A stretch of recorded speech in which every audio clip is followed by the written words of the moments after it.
Bien, buenas tardes para todos y todas. Es para mí realmente un gusto estar compartiendo con ustedes en este espacio que busca ser ante todo un ejercicio de reflexión, construcción colectiva de conocimiento frente a uno de los temas, un tema difícil, no tanto por su conceptualización como por su práctica.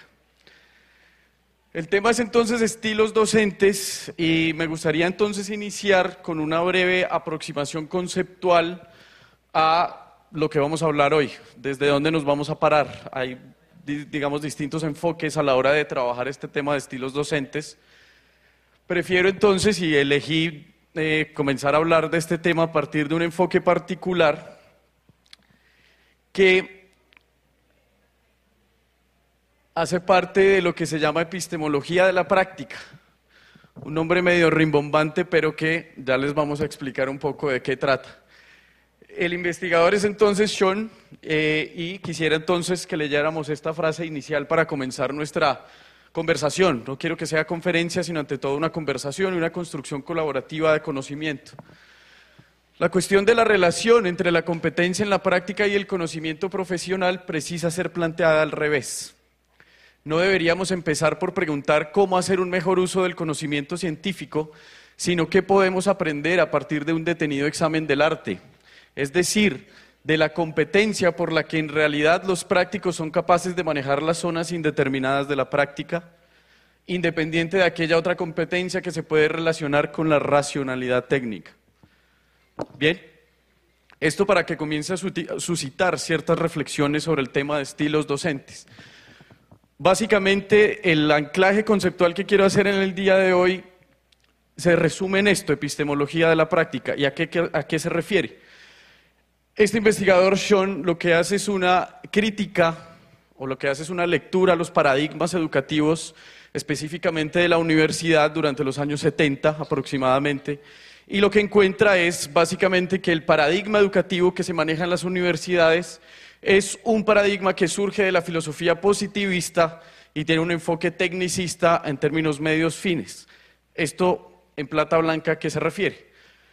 Materias como ingeniería, como música, como arquitectura, lo que hacen es entonces dotar a los alumnos, a los estudiantes de un montón de conocimientos que surgen de corrientes, de discusiones teóricas, ¿bien? Un sinfín de conocimientos que ellos van a aplicar más adelante en la resolución de problemas instrumentales específicos. Bien, hasta ahí vamos bien. Resulta, y que la crítica que comienza a hacer este investigador es la siguiente: este paradigma parece ser insuficiente por dos razones. En primer lugar, porque la práctica profesional se da en estas zonas indeterminadas de la práctica. Bien, la práctica profesional muchas veces en la práctica profesional muchas veces los conocimientos que hemos acumulado se muestran insuficientes para resolver problemas concretos. Bien, comienza entonces, y él acuña el término, las zonas indeterminadas de la práctica, estas zonas grises, estas zonas brumosas intermedias, donde los conocimientos que hemos adquirido en nuestra formación académica no parecen ser suficientes a la hora de resolver estos problemas. Bien. La siguiente entonces, la siguiente apreciación que hace este investigador Sean, básicamente hay otra cantidad de competencias que se ponen en juego en estas zonas indeterminadas de la práctica, más allá que este conocimiento teórico acumulado a través de nuestro paso por la universidad, nuestro paso por la educación formal. Bien.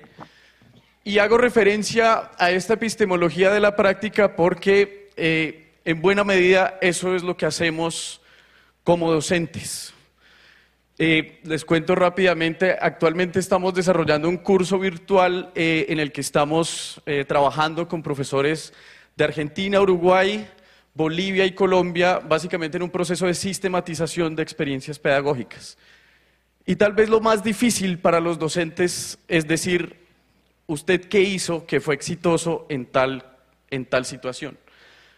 Entonces es chistoso incluso cuando le preguntamos al docente, nos cuenta que logró, por ejemplo, participar en un proceso de mediación sumamente difícil, pero cuando le decimos ¿y cómo lo hizo? ahí comienzan a aparecer los silencios, las inquietudes. La pregunta y la respuesta inicial es normalmente no sé, la verdad es que yo no sé qué fue lo que hice, pero que funcionó. Esto entonces, ¿a qué nos lleva? La reflexión sobre la propia práctica pedagógica es básicamente, y puedo decirlo así, es lo que le da un poco la identidad a nuestra profesión como docentes. Nuestra profesión tiene un alto contenido reflexivo. Bien, entonces ya Sean en 1992, pero antes John Dewey, bien, que ya todos creo que conocemos, John Dewey, norteamericano de la corriente pragmatista, es quien comienza a decir: el maestro tiene en su hacer, en su profesión, en su práctica, las claves e incluso los lineamientos para decir qué es lo que él hace en su profesión. Bien, en este sentido entonces se diferencia de otras disciplinas, de otros trabajos, de otras profesiones, donde hay un conocimiento acumulado que simplemente lo conocemos y lo aplicamos en unas problemáticas o en un campo de acción específico. La docencia, compañeros y compañeras, es bien particular, porque pareciese que la docencia no tiene como tal un cuerpo de conocimientos que permita simplemente aplicar sin distinción de contexto, sin distinción de género incluso, en nuestras instituciones educativas frente a problemas concretos. Ese no parece ser el caso de nuestra profesión como docentes. Nuestra profesión como docentes está más relacionada con estas zonas indeterminadas de la práctica. Tiene un altísimo componente incluso de improvisación bien entendida.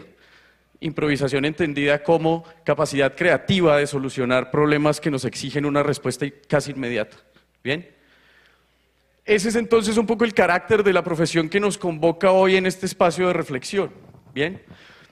Normalmente lo que hemos escuchado en estos años de trabajo con el programa de competencias ciudadanas, claro, tenemos, digamos, unas discusiones teóricas, conceptuales, bien, pero la inquietud fundamental de los docentes es básicamente: dígame cómo hacerlo, dígame yo cómo puedo hacerlo.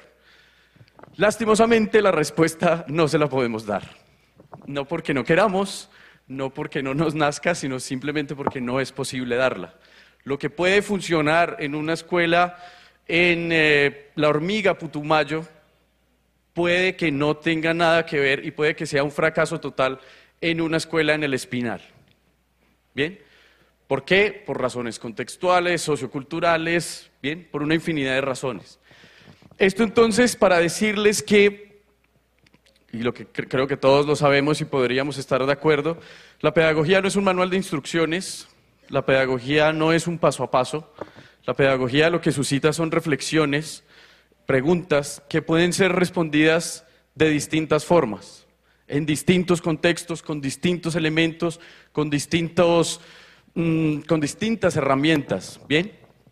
Por eso entonces quería empezar con esta especie de abrebocas conceptual, que es básicamente compartir con ustedes este enfoque de las zonas indeterminadas de la práctica. ¿Bien?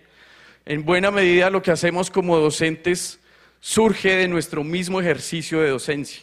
Claro, hay unos lineamientos generales, claro, hay unas recomendaciones, pero no hay un manual que nos enseñe cómo ser profesores, cómo ser docentes, cómo ser efectivos a la hora de enfrentar situaciones concretas que suceden en la vida cotidiana. Bien, vamos entonces a iniciar. Lo que les digo es un espacio de construcción colaborativa más que conferencia. Vamos a iniciar entonces con este enfoque en la cabeza, epistemología de la práctica. ¿Por qué? Porque vamos a analizar uno de los temas más complicados a la hora de verbalizar y a la hora de trabajar de una forma teórica, como es el tema del estilo docente. Vamos a tener un enfoque, simplemente una perspectiva de trabajo con la que hemos trabajado, durante estos años, que busca básicamente partir de lo que nosotros hacemos, de lo que cada uno de ustedes hace en su institución, con sus alumnos, en las condiciones múltiples y diversas en las que trabajamos. Para ello, entonces, es necesario empezar desde un ejercicio que les propongo lo hagamos de la siguiente manera. La idea era que iba a sonar música, pero tuvimos inconvenientes con los aparatos. Pero vamos a hacer una especie de retrospección. Bien. Vamos a cerrar los ojos. Cerremos los ojos un momentico. No se me duerman, por favor. Ya tomaron tintico. No se me vayan a dormir. En buena medida lo que hacemos como docentes está fuertemente relacionado con nuestra historia de vida. Y con nuestra historia de vida me refiero específicamente a nuestra interacción con nuestros compañeros en la escuela, en la universidad y fundamentalmente con nuestros modelos de enseñanza que fueron nuestros profesores. Vayámonos rápidamente hacia atrás. Vayamos recordando el día de ayer. ¿Qué estábamos haciendo el día de ayer? Hace una semana, hace 3 semanas, hace 2 meses, 4 meses, hace 2 años, 5, 10. Y lleguemos al momento en el que estamos en la escuela. Recuerden su colegio, recuerden su institución educativa, rememoren las instalaciones, recuerden las personas que habitaban ese espacio vital. Docentes, los rectores, coordinadores, sus compañeros de clase. Recordemos, simplemente hagamos un ejercicio de recordar. Abramos el baúl de los recuerdos y lleguemos hasta nuestra vivencia en nuestras instituciones educativas. Si estudiaron en Ibagué, si estudiaron en otro lugar del país, simplemente recordemos, lleguemos hasta allá, lleguemos hasta allá. Comencemos a mirar, comencemos a explorar ese recuerdo que es tal vez uno de los más vivos, que todavía se mantiene a pesar de los años. Un recuerdo vital, un recuerdo vivo. Comencemos a recordar y a pensar si en nuestras instituciones educativas podíamos expresar nuestros deseos y opiniones, así fueran diferentes, distintas, inclusive contrarias a las de los adultos, a las de los rectores, a las de los coordinadores, a las de nuestros maestros. ¿Podíamos hacerlo o no podíamos hacerlo?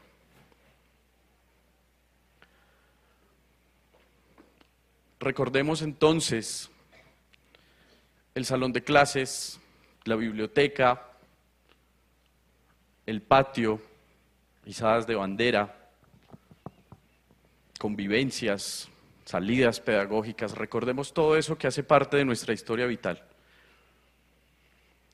Cuando éramos niños, ¿podíamos participar en la construcción de normas? ¿En algún momento se nos consultó? ¿O nosotros asumimos la tarea de, escúchennos, queremos participar? ¿Podíamos participar en la construcción de estas normas? ¿Qué tan rígidas eran las normas? ¿Habían normas? Preguntémonos.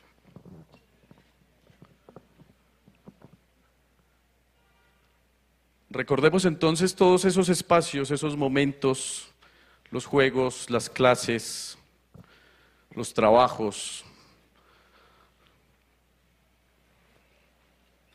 Y lleguemos a un recuerdo fundamental, que en buena medida determina, define lo que hacemos como docentes. En buena medida, el recuerdo con el profesor más cercano, el profesor al que le tenía más confianza, en buena medida define lo que hacemos nosotros en nuestras aulas, en nuestras instituciones. Pero también lo define el profesor, aquel profesor cuchilla, aquel profesor que le teníamos pavor físico, aquel profesor que nos hacía sudar frío.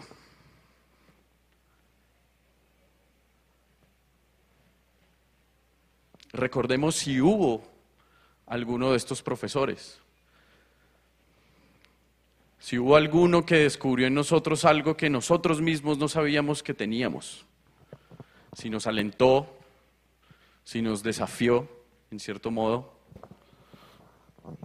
si alentó nuestras capacidades, si las puso en duda. Recordemos, simplemente hagamos el ejercicio de recordar, rememorar. ¿Dónde estábamos? ¿Qué hacíamos? ¿Participábamos en la construcción de normas? ¿Expresábamos nuestras opiniones sin miedo al castigo? ¿Con cuál de los profesores teníamos más confianza? ¿O a cuál de los profesores le teníamos miedo? Recordemos.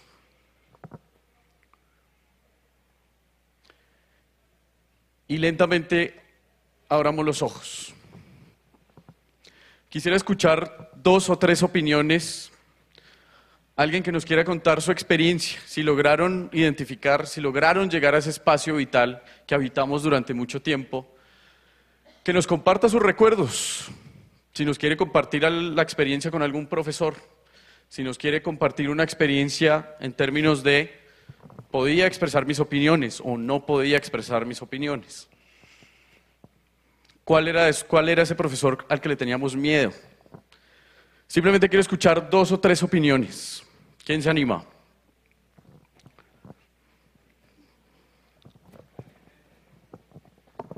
Bueno.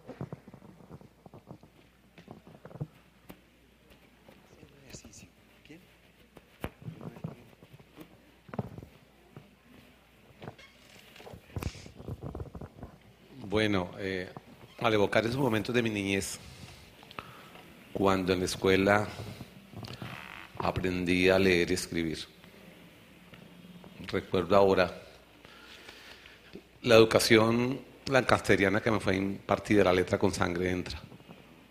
Recibí muchos coscorrones del profesor por no a leer rápido. Me acuerdo tanto que decía la M con la A, tal cosa, coscorrón. Entonces, vinieron a mí esos recuerdos de mi niñez, donde de pronto uno como estudiante, así fue en primaria, no tenía derecho a nada, simplemente a cumplir, a agachar la cabeza. Fui castigado por docentes en esa época, autorizado por los mismos padres de familia, donde en ese entonces el docente era con el cura del pueblo, la máxima autoridad, donde el docente se le agachaba la cabeza porque era el profesor, pero con una autoridad, no como la que tenemos de pronto con conocimiento o con pedagogía, no, con autoridad pero con dureza física. Es uno de los recuerdos que puedo traer como anécdota, ¿no? Listo, gracias. Agachar la cabeza, obedecer, dureza, ¿no? Firmeza, digamos firmeza pero con dureza más bien. ¿Alguien más que nos quiera compartir sus opiniones, alguna vivencia, alguna anécdota por allí?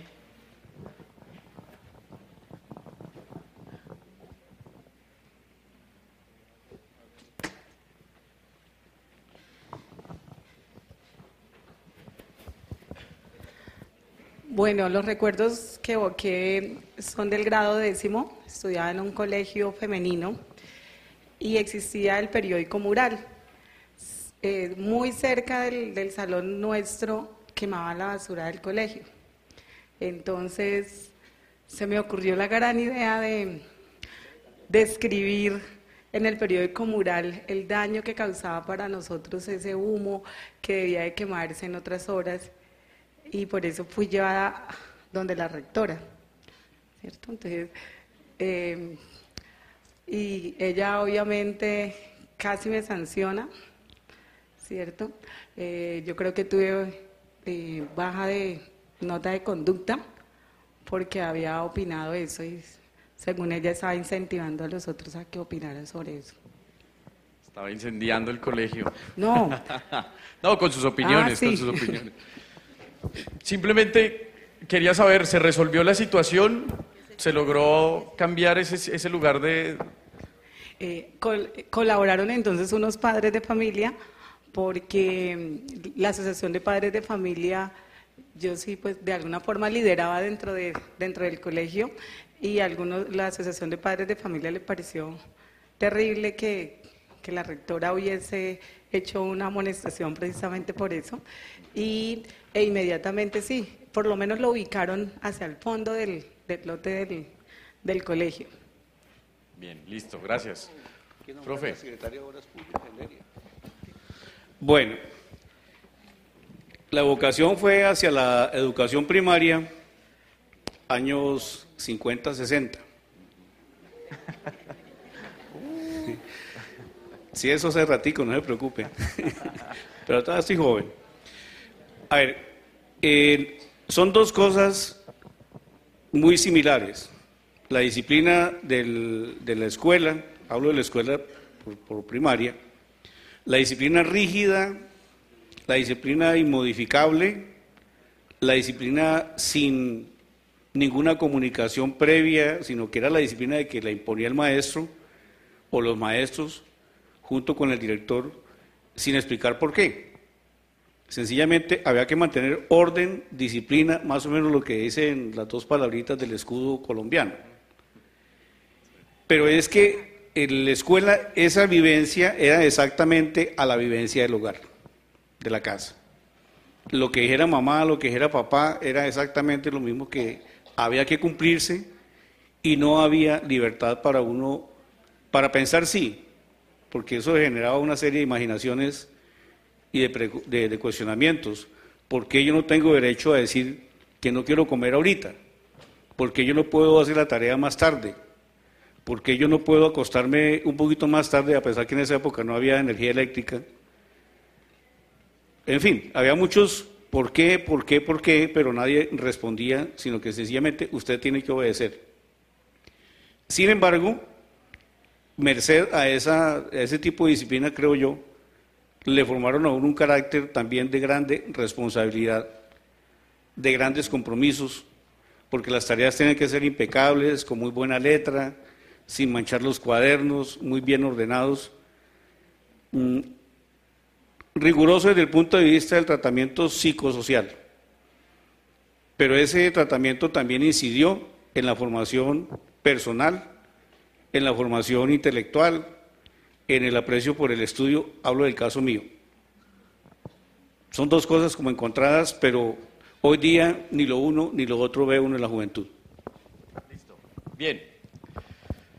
Listo, esta es, digamos, la manera en que quería empezar esta reflexión, porque el estilo docente refleja las opiniones, perspectivas, enfoques, puntos de vista, aprendizajes que hemos llevado a lo largo del camino que nos ha posibilitado estar en un espacio particular, en un ejercicio de docencia. Bien, en buena medida el estilo docente está reflejando esos aprendizajes que bien podemos asumir o bien podemos dejar a un lado, pero que hacen parte de nuestra historia vital. Vuelvo al tema inicial, las zonas indeterminadas de la práctica. Bien, hemos tenido y todos conocemos esta cantidad de estudios o esta cantidad de trabajos sobre didáctica de las matemáticas, didáctica de la ciencia, didáctica de la filosofía, bien, en la que enseñan de alguna manera ciertas herramientas, ciertos instrumentos para enseñar un contenido conceptual, un contenido teórico, bajo la idea justamente que ese contenido se necesita a la hora de resolver o asumir ciertos problemas de esa disciplina en concreto. Bien, sin embargo, transversal a esa didáctica, a esas herramientas, a esos instrumentos, está este estilo docente, está esta manera de asumir nuestra profesión en interacción con otros dentro del aula. Bien, en buena medida entonces, lo que hacemos en el aula, que algunos llaman currículo oculto, está determinada por esto, está determinada por estas vivencias que hemos tenido a lo largo del camino. Bien, ya hicimos entonces un brevísimo ejercicio autorreflexivo. Bien, de nuestras experiencias, de nuestras anécdotas, de lo que sucedió cuando éramos niños. Bien, hagamos ahora el siguiente ejercicio, o el mismo ejercicio, pero desde otro lugar, desde el lugar de los estudiantes, en términos de, ¿qué dirían los estudiantes si en algún momento yo les preguntara o alguien les preguntara, oiga, el profesor, ¿me recuerda su nombre, profe? ¿Su nombre? El profesor José Fernando les da oportunidad para expresar sus deseos, sus opiniones. ¿Qué dirían los estudiantes? No hagamos trampa, no hagamos trampa. Miremos a ver si lo han dicho en alguna ocasión. Hagamos un ejercicio autocrítico que es bastante difícil, pero miremos qué pasaría, ¿bien? Activemos un poco la especulación y miremos qué pasaría si les preguntamos a los estudiantes, oiga, el profesor le da la oportunidad de participar en la construcción de las normas que rigen su aula. ¿Bien? ¿Qué dirían los estudiantes si les preguntáramos al profesor, a la profesora, ¿me recuerda su nombre? A la profe Consuelo, ¿le tiene miedo o le tiene confianza? ¿Qué responderían? Especulemos un poquito. O si ha habido, digamos, situaciones en las que realmente esa pregunta ha enfrentado o la han respondido los estudiantes de alguna u otra manera. ¿Qué responderían los estudiantes? Bien, ya hicimos el ejercicio reflexivo de dónde estamos, de dónde surge esa capacidad de estar en el aula, de gestionar en el aula, de interactuar con los estudiantes, de dónde surge eso. Pero ahora miremoslo desde los estudiantes. ¿Qué dirían los estudiantes? O si les han dicho en algún momento. ¿Los estudiantes le tienen miedo o confianza? ¿Los estudiantes pueden o no pueden participar en la construcción de las normas de aula? ¿Qué dirían los estudiantes si les preguntáramos si el profesor les da la oportunidad de expresar sus deseos u opiniones? ¿Bien? Claro, la trampa aquí es, normalmente respondemos desde lo que queremos digamos, lo que creemos que es moralmente deseable. ¿Bien? Rápidamente, 2 opiniones. ¿Qué dirían los estudiantes? Profe.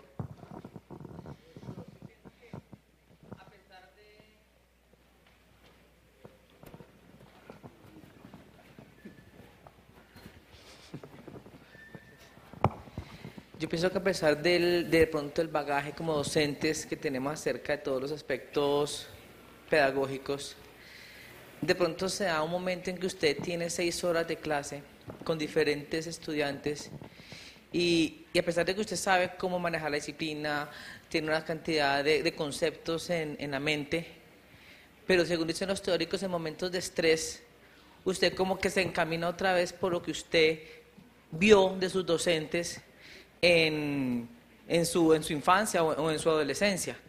Entonces yo creo que puede ser relativo a algunos estudiantes. Por eso algunos estudiantes le dicen a uno, ¡ay, profesor, qué chévere que usted vino hoy de buen humor! Hoy si no está regañón, y si no está... ¿Sí? Exacto, sí. Y también depende de eso, sí, el estrés a veces hace que uno tome estas conductas que uno sabe que a pesar de que están mal hechas, uno les dice, bueno, si ustedes no van a dar ahorita la clase hoy, entonces yo no tengo afán. Timbran, yo digo con ustedes acá. Sabiendo uno que son cosas que uno no le gustaba que hicieran con uno cuando estaba uno en la adolescencia, pero uno lo está haciendo por un momento de estrés, como que entra a dominar esa parte que supuestamente uno sabe que no debería hacer. Entonces algunos estudiantes dirán, no, el profesor sí es chévere en este aspecto, y a otros que tal vez les ha tocado vivir con unos momentos de estrés dirán, no, el profesor no lo deja a uno ni opinar ni hablar. Bien. Sí, claro, no se trata de negar nuestra animalidad y negar que somos completamente emocionales. Se trata de incluso, que es lo más difícil, el aprendizaje emocional, ¿no? Ese es un poco el enfoque de formación ciudadana que tiene Nussbaum, por ejemplo, y Amartya Sen, ¿no? Más allá de los mecanismos formales de participación, hay un alto componente emocional en las relaciones humanas. Y ahí está el aprendizaje. Difícil, por supuesto. Complicadísimo, mucho. Pero digamos es una apuesta que se hace que puede, digamos, generar otro tipo de reflexiones. Profe. Bueno, por ejemplo, hablando un poco sobre la primera parte, yo me acuerdo de un profesor que cuando llegaba al salón era demasiado estricto y cogía la lista y comenzaba con el dedo para arriba y para abajo, para arriba y para abajo, y paraba el dedo y todo el mundo era temblando, algunas lloraban, otras se escondían y eso era horrible, para nosotros era muy horrible. Pasado los años, hace muy poco tiempo volví y me lo encontré. A mí me dio mucha alegría porque además tuvimos muchas anécdotas con ese profesor que cuando nos encontramos los amigos nos acordamos solamente de él, o sea, nos marcó, porque fueron muchas cosas hasta muy chistosas. Y yo me acordaba con él de las anécdotas y le decía, usted hizo esto, acuérdese de esto, y fue muy chévere la charla. Después volví y me la encontré, pero ya encontré una persona que no era, hablando sobre niñas, hablando sobre qué hacía yo no sé qué. Entonces, esa imagen que yo tenía de ese profesor, me gustaba más la imagen de tenerle miedo que la imagen que en este momento tengo de él, ¿sí? Porque se me cambió todo, se me cambió absolutamente todo. Con respecto a mí, he tenido algunas estudiantes que me dicen, profe, yo en usted tengo confianza, a mí me gusta hablar con usted, siento que encontramos en usted una persona con la que podemos confiar. Pero lo que decía el compañero, en ocasiones le dicen a uno, uy, profe, ¿está contenta? ¿Qué le pasó? Viene de buen semblante. ¿Pero por qué? Si yo siempre estoy contenta, ¿no? Profe, usted llega en ocasiones, muchas ocasiones brava acá. Y esa parte de lo del profesor también lo había hecho antes de coger, ¿a qué estamos hoy? Vamos a yo no sé qué. Y después de conocer como esa otra parte del profesor, cambié como eso, de ponerme a analizar que nosotros cogemos a los muchachos también si no participa nadie, entonces hágalo democráticamente y tampoco se puede, porque ellos se preocupan mucho y uno pasó por eso y también lo hace, es como si uno se quisiera vengar de lo que le pasó antes, pero no debe ser así, no debe ser así, es más de darles a los muchachos esa confianza para participar. Gracias. Pero fíjense, gracias profe, fíjense que fluctúa, ¿no?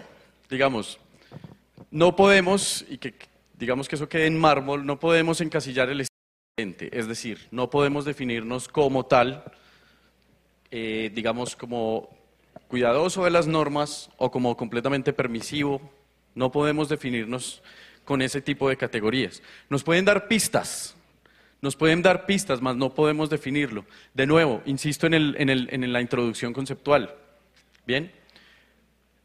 La epistemología de la práctica lo que permite hacer, y que es casi que el ejercicio docente que hacemos y que deberíamos hacer en todo momento, es la práctica reflexiva. En términos investigativos es hacer de su profesión y de usted mismo el objeto de estudio de su propia investigación. Suena un poco raro, pero es la práctica reflexiva sobre su propia profesión, sobre su propio ejercicio. ¿Bien? Es básicamente lo que se pide y lo que se promueve es un distanciamiento. Pare un momento, distánciese de lo que hace todos los días y comienza a reflexionar sobre ese material que a veces uno aplica de manera casi inconsciente, sobre herramientas que uno a veces usa de manera casi intuitiva.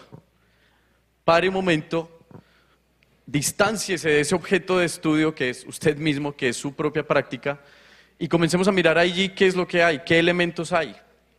Comencemos a enunciarlos, comencemos a identificarlos. Es un ejercicio, este ejercicio autorreflexivo de distanciamiento de su propia práctica, fluctúa, como bien lo identificamos, no podemos encasillarnos en tal o cual estilo docente. No todas las veces somos completamente dados a escuchar, a abrir un poco el debate, ¿qué opinas tú? ¿Qué opinas tú? Construyamos conjuntamente, como tampoco a veces no somos tan cuchillas, por así decirlo. A veces sí decimos, venga, pero dejemos a un lado el contenido, el concepto y dediquémonos a escuchar a la otra persona. ¿Bien? Este ejercicio que hemos hecho aquí es lo que hace otro investigador, Edward de Bono, en una teoría bastante interesante que nos permite, o en un ejercicio más que todo, en un ejercicio que nos permite comenzar a identificar esto a veces tan brumoso del estilo docente. Bien, básicamente lo que él plantea es, y usa la metáfora de los zapatos. Hay situaciones en las que nos ponemos unos tipos de zapatos particulares. Bien, él los define de esta forma. Hay unos zapatos formales, ¿no? Los de charol, podríamos decirlo, los que nos ponemos para ir a entrevista o los que nos ponemos para ir a la graduación de nuestros estudiantes. Bien. Estos zapatos formales siguen las rutinas, las reglas y los procesos preestablecidos. Bien. En buena medida los zapatos formales son una convención social, ¿bien? No está mal visto que usted llegue a unos 15 años con unos zapaticos como así medio raídos, medio sucios. No, uno dice, me voy a organizar, me voy a arreglar, ¿bien? Y esta es un poco la metáfora que usa. Los zapatos formales siguen las rutinas, las reglas y los procesos preestablecidos, ¿bien? Pero también cuando llegamos cansados de nuestro trabajo en el aula, a veces simplemente lo que queremos hacer es quitarnos los zapatos. Quitémonos los zapatos y pongámonos unos cómodos, como unos tenis, ¿bien? Unos tenis, simplemente para andar en la casa o para hacer oficio o para salir a caminar. Y la metáfora es entonces que estos tenis reflejan que hay ocasiones donde lo indispensable es obtener información, donde lo indispensable es observar, escuchar, simplemente sin abrir juicios. ¿Bien? Hay otro tipo de zapatos que son los marrón todoterreno. ¿Bien? Estos zapatos, estas botas que podemos usar para escalar, para caminar, para hacer algún arreglo en la casa, los marrones todoterreno. Son situaciones donde lo mejor es ser pragmático y decidir sobre la marcha. Ser un poco flexibles con las rutinas, con las reglas, con los procesos y decir, bueno, ante esta situación, ¿qué hacemos? ¿Qué podemos hacer? ¿Cómo podemos enfrentar esta situación que nos permita resolver de la mejor forma? Bien. Hay otros zapatos, están muy de moda a veces por la ola invernal o por esas lluvias torrenciales que son las botas de goma. Justamente son las botas que usamos para situaciones de emergencia, situaciones de peligro, con una alta inestabilidad y fuerte contenido emocional. Bien, se necesita un poco de cautela, de circunspección y decir, bueno, ante esta situación evaluemos peligro, quién está a cargo del problema, quiénes participan en la situación. Por supuesto están las adoradas pantuflas, donde lo que se requiere es prestar atención a las emociones, a los sentimientos de los demás. Esta es la empatía en su definición más pura. Pongámonos en los zapatos del otro. ¿Qué está sintiendo? No emitamos juicios o no la resolvamos inmediatamente. ¿Qué está sintiendo la otra persona? ¿Bien? Y por supuesto están las botas púrpura, que son aquellas que usamos para ejercer autoridad. Aquellas que usamos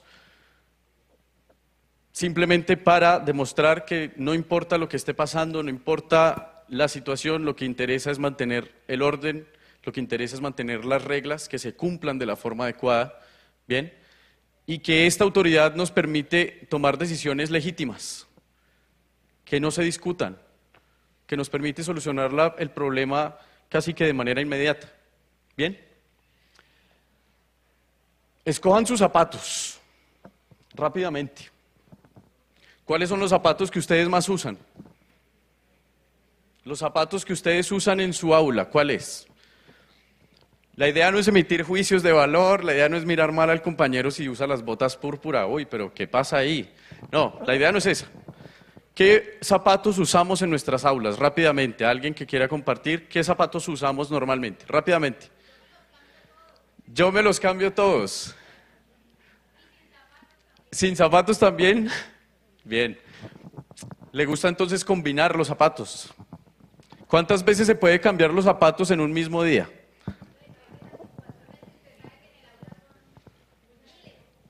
Listo. Allí hay un amante de los zapatos que se cambia todo el tiempo de zapatos. ¿Qué otros zapatos usamos con frecuencia? Alguien dice, oiga, yo sí prefiero andar, por ejemplo, en pantuflas, la verdad. ¿Quién usa de manera recurrente las botas púrpura? ¿Quién se las pone a las 6 de la mañana y se las quita a las 2 de la tarde? ¿Cómo?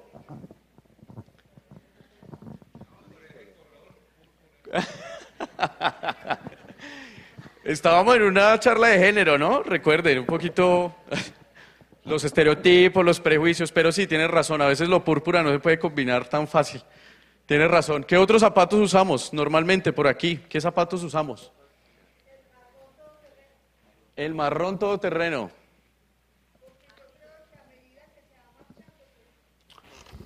El marrón todoterreno, porque yo creo que a medida que va transcurriendo el día, pues se van presentando diferentes situaciones y se va haciendo flexible, menos flexible, hasta culminar toda la jornada del día. El marrón todoterreno. Listo. ¿Alguien más que nos quiera compartir cuáles son los zapatos que más usan por allá, profe? Ajá.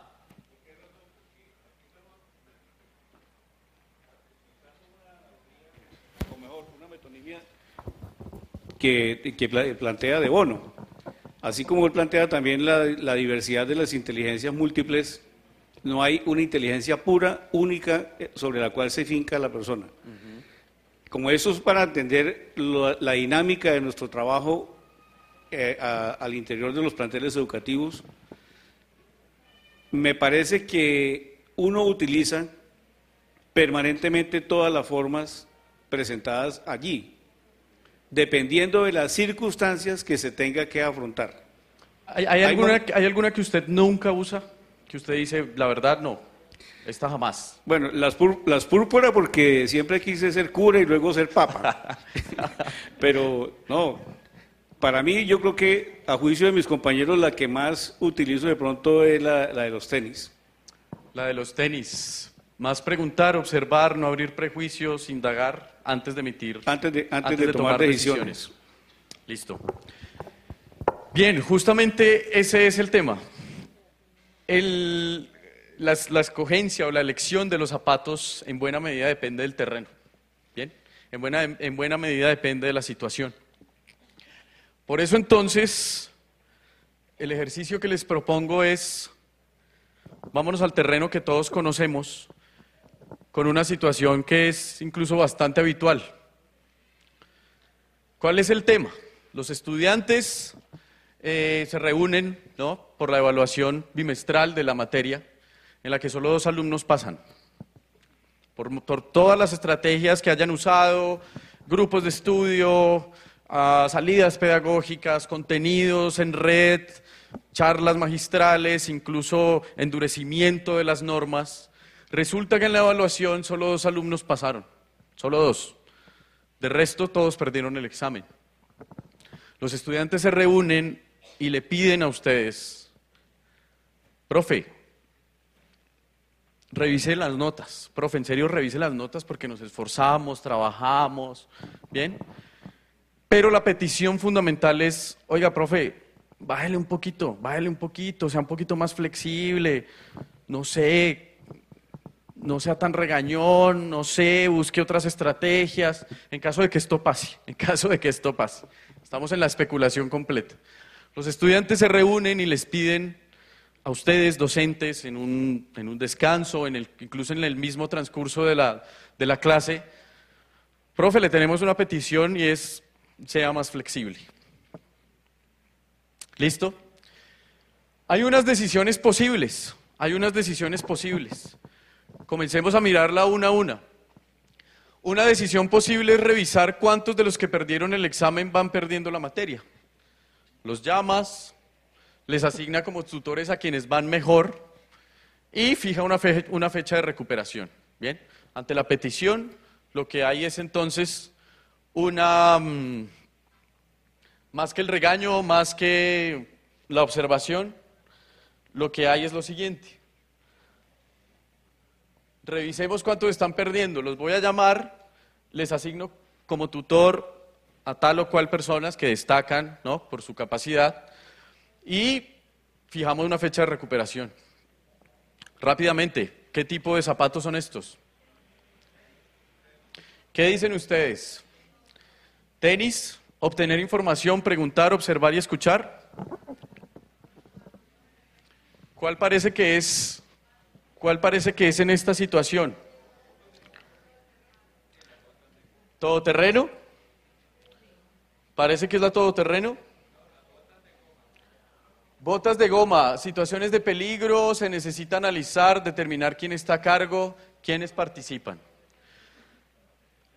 La primera pregunta sería, ¿cuántos de ustedes estarían dispuestos a hacer esto en la situación hipotética?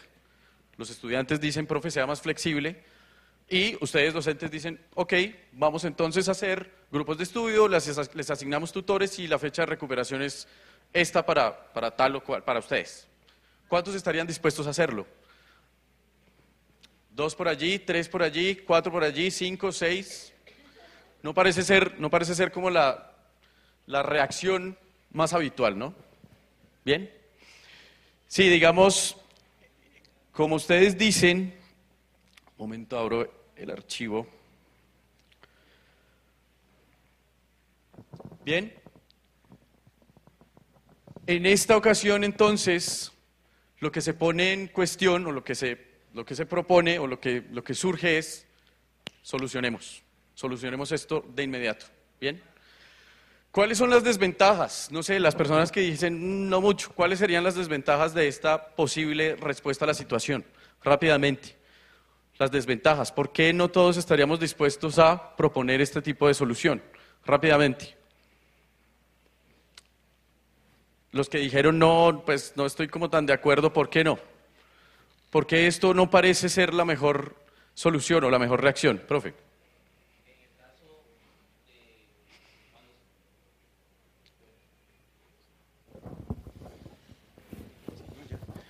En el caso de perder una evaluación, se puede ser flexible en el momento de darle la oportunidad de recuperación, pero hay que ver también el caso de por qué los estudiantes pierden. En mi caso, yo estoy trabajando en bachillerato y los estudiantes se están volviendo facilistas en cuanto a las evaluaciones por competencias tipo ICFES. Es donde uno comprueba que el estudiante usa mucho el pinochazo.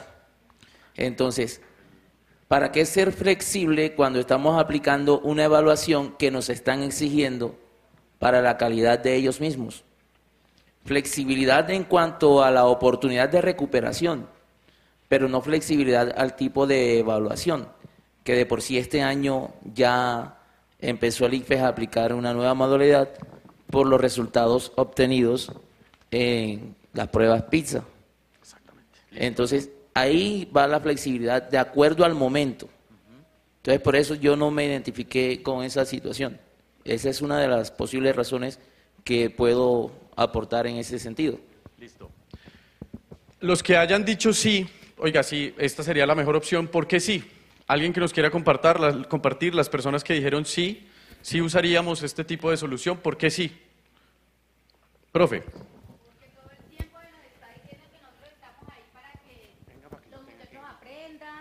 Para darles oportunidades de adquirir el conocimiento, de llevarlos a donde nosotros nos hemos planteado el objetivo o los estándares y toda esa cosa. Entonces, pues nos toca, porque después sucede al final del año cuando empiezan que no pueden perder tanto y no sé qué, y entonces páselo usted ahí en religión, así haya sido la cuchilla todo el año, páselo el de sociales y déjele a matemáticas ahí para que le hagan el examen, a ver, porque acuérdese que no pueden perder tantos, y esa realidad la vimos en los colegios y todos lo sabemos.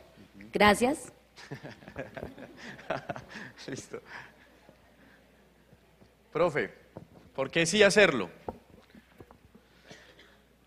A ver, es importante, desde el punto de vista pedagógico, es importante tomar esta decisión, porque si a mí, como docente de un grupo, vamos a poner un grupo hipotético tipo oligárquico, de 20 estudiantes me perdieron 18. Yo tengo que mirar otros aspectos, no solamente el aspecto del alumno.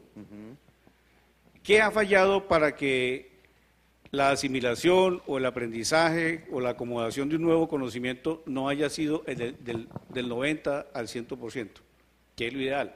Claro. ¿Qué ha fallado? Yo tengo que permitirme un espacio de reflexión, primero que todo a mí como docente, segundo, al proceso mismo de integración entre el aprendizaje, el maestro y el alumno. Tengo el juicio directo de él, pero yo tengo casi la certeza que el problema ha sido de parte mía. En problemas de comunicación, posiblemente las estrategias pedagógicas y didácticas que empleé para esa temática no fueron las más apropiadas. Entonces debo dar la oportunidad para que ellos en su propio lenguaje, con sus propios pares, puedan entrar a comprender, porque de todas maneras, si el tema hubiera sido, o el trabajo hubiera sido totalmente nefasto o adverso o negativo, hubiera perdido el 100%. Claro. Por eso considero que aquí no hay que revisar exclusivamente el resultado alumno, aquí hay que mirarnos hacia el espejo.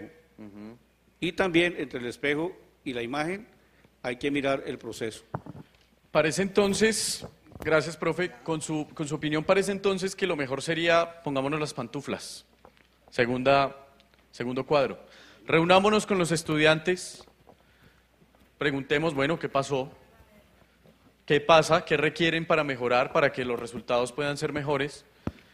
Y fijemos una nueva fecha para examen. Fíjense que en la primera, en la todoterreno, que exige la solución inmediata, se deja de lado aquellos estudiantes que, dada la situación, no van perdiendo, pero se unen a la petición. ¿Bien? En la primera, en la decisión todoterreno, digamos, no es un juicio de valor, pero pareciese ser una buena alternativa. Sin embargo, fíjense un poquito la sutileza. Solo reunimos a los que van perdiendo y con ellos trabajamos. Cuando parece que la situación dice la petición es colectiva, no solo de los que van perdiendo. ¿Bien? Revisemos las notas, sea más flexible. Bien, pareciese entonces que podríamos ponerlos las pantuflas. Decidamos, miremos qué pasó, muchachos, qué requieren, qué hacemos para mejorar esto. Profe.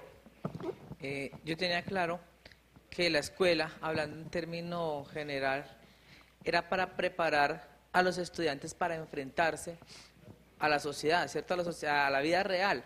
Exacto. Y a veces vemos como tan diferente la escuela a lo que ellos van a ver en la vida real. Pongo el ejemplo. Si yo llego al salón, los estudiantes estaban esperando que yo les entregara los exámenes. Yo les digo, no muchachos, yo no los traje porque es que esa semana estoy tan ocupado, no tuve tiempo. ¿Quién me dice a mí algo? Pero si fuera con ellos que tenían que entregar un trabajo, si no lo entregan hoy, todos los que no lo entreguen tienen uno. Entonces ahí hay algo diferente porque les estoy dando como una visión, les estoy dando algo diferente a lo que ellos van a enfrentar en la vida real. Por otra parte, creo que toca tener claro, el objetivo de la evaluación. La evaluación no es simplemente una nota frente a algo, sino ellos presentaron una evaluación, la mayoría los perdieron, viene un feedback de mirar a ver por qué, en qué se falló, y con base en eso se retroalimenta, se les asigna grupos o se les vuelve a explicar para que vuelvan a presentar la evaluación, pero en muchos de los casos siguen presentando evaluación sin haber una retroalimentación. Entonces, si ellos no entienden cuál es el sentido de seguir evaluando. Entonces, hubo la evaluación, miremos cuáles fueron los errores, retroalimentemos y ahí sí miremos a ver si los errores continúan o cambian. Bien, digamos, habría otra opción, ¿no? La situación hipotética que usted plantea ahí es pongámonos las botas púrpura o verdes, pues para que combine un poquito, o cafés, ¿no? Por el pantalón de drill. Pongámonos las botas y simplemente, muchachos, no hay nada que hacer. O estudian o estudian, no hay nada que hacer. Digamos, ¿quién estaría más dado o proclive a esa decisión? No juzguemos, simplemente opinemos. Por aquí el profe asentía, decía sí, por ahí va un poco el tema. ¿Por qué, profe?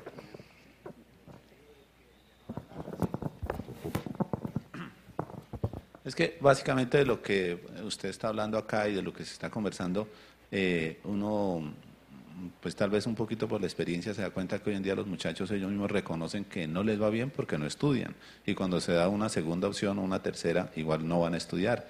Entonces, hacer la evaluación hoy, dar una oportunidad. Mire que si uno tuviera algún grado de certeza de que si da unos 8 días, 3 días para que se preparen y los resultados van a ser mejores, los da. Pero es que generalmente, como decía un profe por allí, ellos esperan a la opción última, que sería como el Espíritu Santo que baje ¿sí?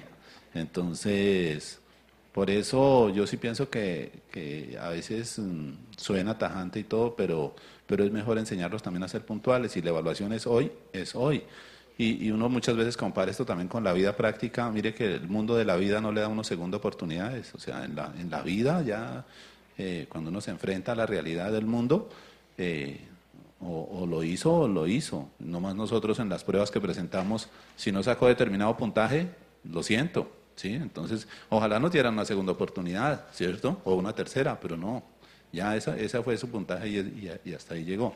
Por ahí decía otro compañero también, y en eso sí, uno enseña muchas veces con el ejemplo. Si uno programa una evaluación para X día, hay que llevarla, eso ahí no hay de otra. O sea, cumpliendo, si uno les cumple, ellos también de alguna manera comienzan a responder. Es interesante esa apreciación, es decir, el tema no es instrumental, el tema no es didáctico, el tema no es qué estrategias uso, pareciese que el tema es de voluntad. Esta posición es interesante porque, bueno, rápidamente, no sé si todos conocemos o si hemos escuchado a Rancière, un autor francés, contemporáneo, marxista, bien, que genera una teoría del aprendizaje a partir de una experiencia particular, que es la de un profesor francés, que se va a Holanda a enseñar, pero no tiene ni una sola idea de cómo es el holandés, ni cómo se enseña, nada. La experiencia que él hace es, les da el libro en holandés y en francés. La experiencia que uno podría decir va a ser un fracaso, realmente fue exitosa. Bien, los estudiantes aprendieron a hablar francés, sin que él, digamos, interviniera de ninguna forma. A partir de esta experiencia histórica, él arma una teoría del aprendizaje donde básicamente lo que está en juego es eso, la voluntad de aprender. Aquí no se trata entonces, digamos, el aprendizaje en buena medida está determinado por una voluntad, ¿bien? Por la voluntad de hacerlo, o la voluntad de no hacerlo, que también es completamente respetable. Esto entonces le permite a él articular una reflexión sumamente interesante que les comparto y los animo a que la lean. Se llama El maestro ignorante, 5 lecciones para la emancipación intelectual, Jacques Rancière. Muy, muy, muy interesante, polémico, por supuesto, pero donde básicamente lo que él plantea es lo siguiente. La explicación, el método explicativo, que básicamente es como una de los recursos inmediatos que tenemos como docentes, lo que hace, desde la visión marxista, es mantener esa especie de diferenciación entre clases sociales. La clase social aquí ya no está, digamos, determinada por asuntos económicos, sino por asuntos intelectuales. La explicación lo que hace es perpetuar ese estado de hay alguien que sabe y hay alguien que no sabe. ¿Bien? Cuando él hace esto y dice, ahí está la trampa un poco, porque la explicación lo que hace es mantener esas diferencias, plantea lo siguiente: el maestro no debe explicar, el maestro no explica, el maestro no es la persona que se lee estos contenidos teóricos, los traduce a una manera pedagógica para enseñar y va a las 7 de la mañana a su aula a dar esta explicación. Él dice, eso no hace el maestro, porque este ejercicio en apariencia, y que él lo dice, que es un ejercicio realmente de vocación, de enseñar, lo que está haciendo es manteniendo una suerte de mundo dialéctico entre los que sí y los que no, entre los que tienen y no tienen, entre los que saben y no saben. Es un tema polémico, sería interesante que lo leyeran y, digamos, compartieran con sus compañeros las reflexiones que este texto plantea. Es sumamente interesante, pero bueno, sigamos. Allí. Con respecto a lo que decían los profesores, yo me acuerdo que el año pasado con los muchachos tuve el problema con lo de las evaluaciones. Ay, profe, es que usted hace las evaluaciones y mire que ahorita piden este tipo IFEX, que yo no sé qué, que si se más, usted siempre es con sus preguntas y esto. Entonces les dije, listo, voy a hacerle la evaluación tipo IFEX.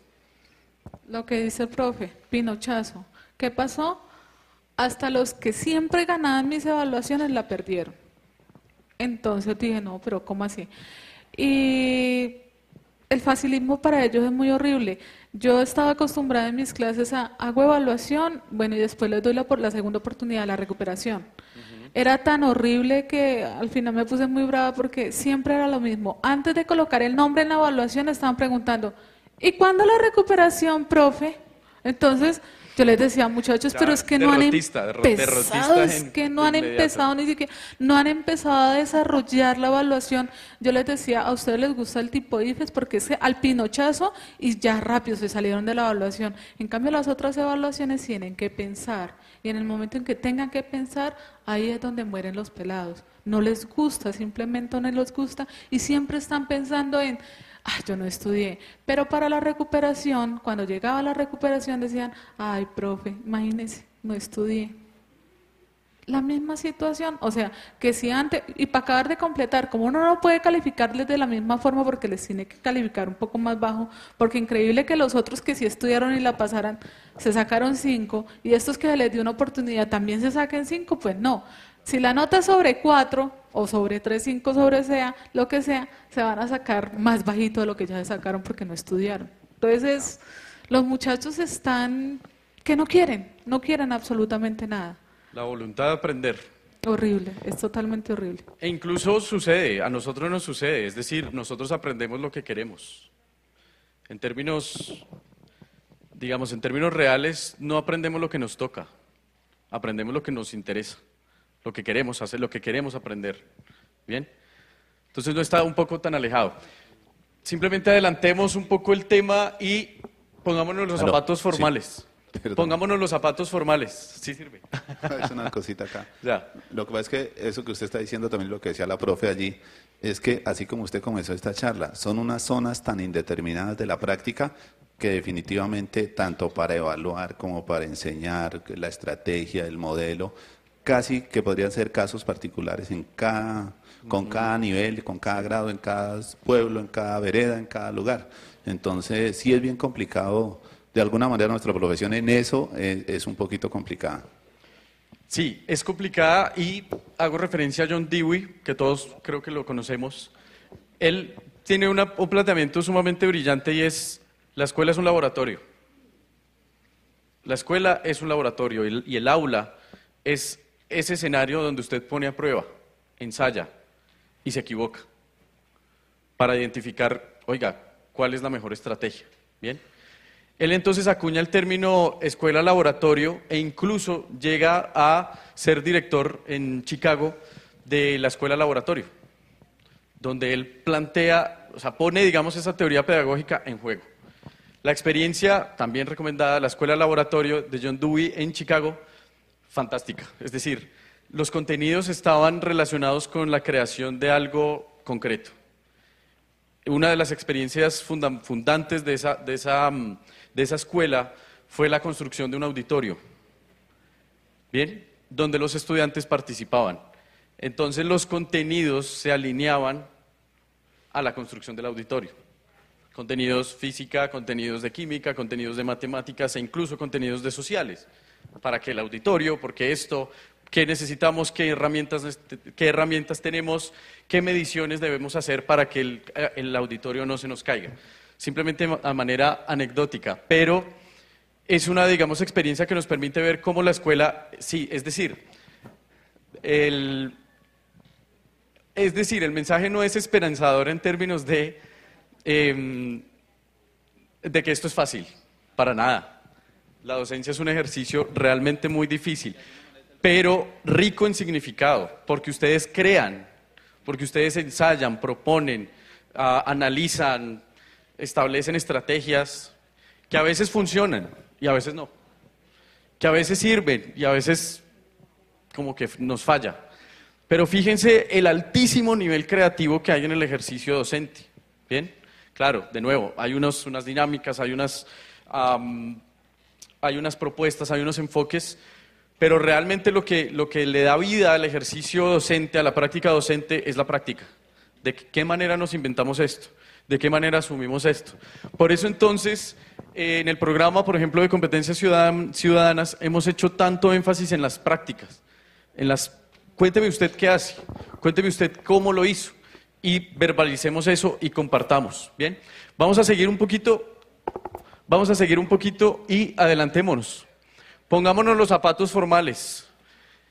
Nos ponemos los zapatos formales, vamos al manual de convivencia, no dice nada al respecto, no dice qué hacer en estas situaciones, y decimos, no, el manual La letra no nos dice nada, entonces simplemente no hay nada que hacer, muchachos, perdieron el examen, estudien más, se acabó la discusión. Profe.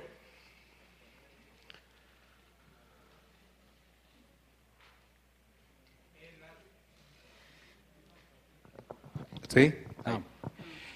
En las instituciones normalmente hay visitas de supervisores, de secretaría, y piden a cada, vamos a los directivos, una serie de libros, ¿sí? Y en uno de los libros dice libros de académicos, de calificaciones, y dice control y seguimiento al rendimiento académico. Entonces, formatos, en donde uno como coordinador pide a esos docentes que por favor, esos niños que van mal, que van no sé qué, que miren a ver cómo recuperar, ¿sí? Entonces de pronto ese proceso es el que de pronto la secretaría no entiende o no sé qué pasa ahí, el por qué, solo le interesan es tener una cantidad de estudiantes con buena nota, ¿sí? Entre más pasen, mejor, más calidad, pero no se sabe en qué situación está cada estudiante. El único que sabe es el mismo docente, pero a veces uno lo tiene que coger como a acribillarlo ahí para que muestre otras situaciones que complazcan a la Secretaría de Educación y tenga uno un puntaje de 2 o 3 en ese aspecto, ¿sí? Entonces eso es como un engaño ahí, como una cosa rara, y por eso en la realidad cuando sale eso del IFES, de pizza, muestran toda esa verdadera situación, ¿sí? Entonces yo creo que por eso en un momento dado revisas cuánto de lo que perdieron el examen, entonces uno comienza, perdieron la mayoría, entonces hagámosle porque después, ¿cómo hacemos? ¿Sí? Yo pues pienso eso porque me ha pasado, ya 2 veces me ha pasado. Listo, sí. Sí, inevitablemente hay una serie de dinámicas ya naturalizadas, este tema del formato, sobre el formato. Hay que decirlo, el tema del comité y el comité, ¿bien? Que puede que en principio sean estrategias que de buena voluntad se hacen y dicen, bueno, proporcionemos alguna solución.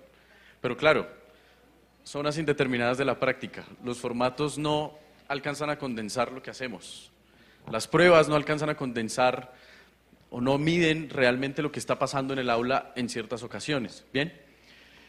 Voy a adelantarme un poquito entonces. La última opción es, pongámonos los zapatos formales, revisemos el manual y de acuerdo con lo que diga la norma.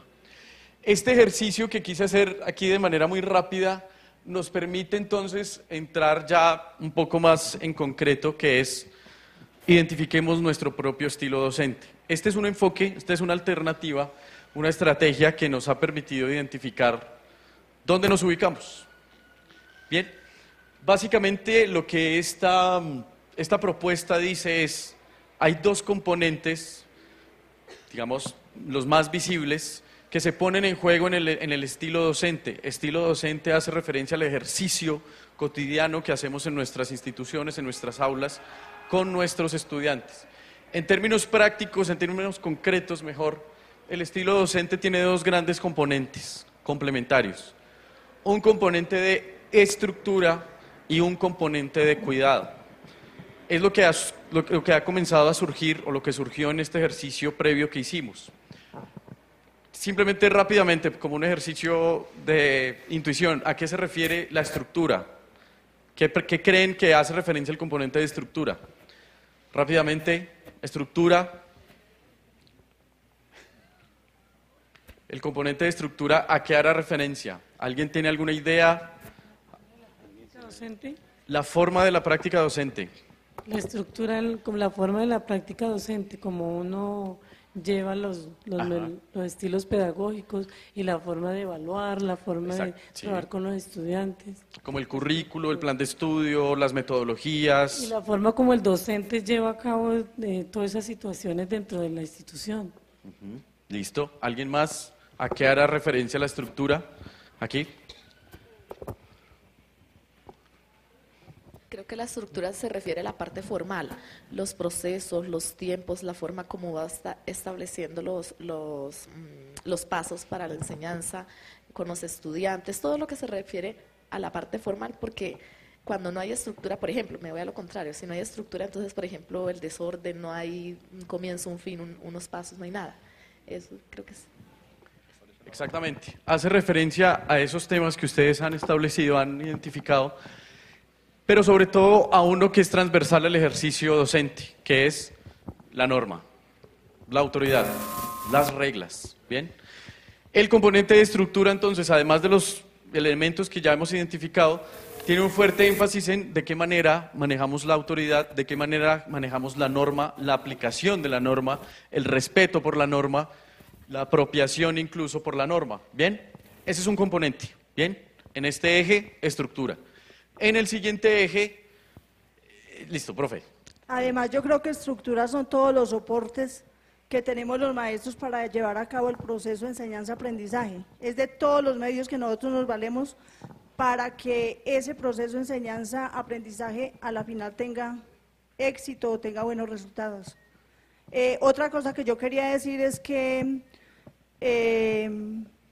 el fin último de la educación me parece a mí que es el conocimiento. ¿Ya? Entonces tenemos que tener mucho cuidado con el conocimiento porque el conocimiento tiene que ser universal. El muchacho tiene que saber matemáticas tanto en Londres como en París, como en Buenos Aires, como en Bogotá. Tiene que saber sociales, también unos parámetros básicos en todas las partes del mundo. Entonces, no he estado nunca de acuerdo con lo de que la educación tiene que ser regionalizada o particular de cada municipio. ¿Por qué? Porque los conflictos o la situación social del país es igual en todas partes, ¿ya? Nosotros tenemos muchachos con dificultades de aprendizaje en todas partes del país. No podemos decir que los conflictos sociales son particulares de Fresno, de Bogotá, de Mariquita, sino que me parece a mí que hay un conglomerado de conflictos sociales a nivel nacional. ¿Por qué? Porque la estructura o el sistema educativo nacional es uno solo y la falla viene desde el sistema educativo implantado a nivel nacional. Entonces, por lo siguiente, todas las fallas me parece a mí que se dan en todas partes de igual manera. Tenemos muchachos conflictivos en todas partes. ¿Por qué son las peleas internas en los salones? Más que todo yo me pregunto, el muchacho va sin lápiz, va sin borrador, va sin colores, va sin lapicero. Entonces se forma el conflicto entre ellos mismos, el uno le arrebata las cosas el otro al otro, y es por eso mismo, me parece a mí que en todas partes se dan los mismos casos. Hay descomposición familiar en todo el país, hay descomposición social en todo el país. Entonces, por eso yo no he estado de acuerdo en que los manuales de convivencia tienen que ser particulares de cada región. Me parece que la situación social del país es única y que se podría manejar un manual de convivencia desde el mismo Ministerio de Educación para todo el país. Eso sí, teniendo en cuenta algunos apartes mínimos que se dan en algunas regiones. ¿Por qué? El ICFES y las pruebas saber no miden el conocimiento por regiones. El ICFES es uno solo para todas las partes del país. Las pruebas saber son unas solas en todas las partes del país. Y el conocimiento tiene que ser universal para los muchachos. Entonces la estrategia de nosotros los docentes pues tiene que ser como captar las temáticas que consideremos esenciales para lo que les va a servir eso a los muchachos en la vida. Y cada uno de nosotros pues tenemos las estrategias de buscar esas partes que consideramos esenciales. Pero me parece a mí que el conocimiento tiene que ser universal, no lo podemos particularizar. Aunque las dinámicas son completamente distintas, es decir, el país es completamente diverso, plural en todo sentido. No sé qué tan buena estrategia sea la del manual de convivencia unificado para todos, porque precisamente, digamos, en principio sería anticonstitucional y, digamos, se negaría un poco la conformación misma del Estado y la conformación misma o la apuesta pública del país, que es apostarle a la diversidad, apostarle a la integración de otro tipo de manifestaciones, ¿no? Al respecto, entonces, podríamos decir que el manual de convivencia general, claro, podría resolver ciertos problemas en principio transversales, pero negaría la capacidad y posibilidad de agenciamiento desde otras perspectivas, desde otras dinámicas, desde otras manifestaciones incluso culturales. Pero bueno, digamos, está chévere la discusión, pero sigamos. El componente entonces de estructura, que ya les socializaba, lo acompaña otro componente que ya se ha manifestado en las distintas intervenciones, que es el componente de cuidado. ¿A qué hace referencia rápidamente? Simplemente, ¿a qué le suena? En una palabra, cuidado. Cuidado. El componente de cuidado.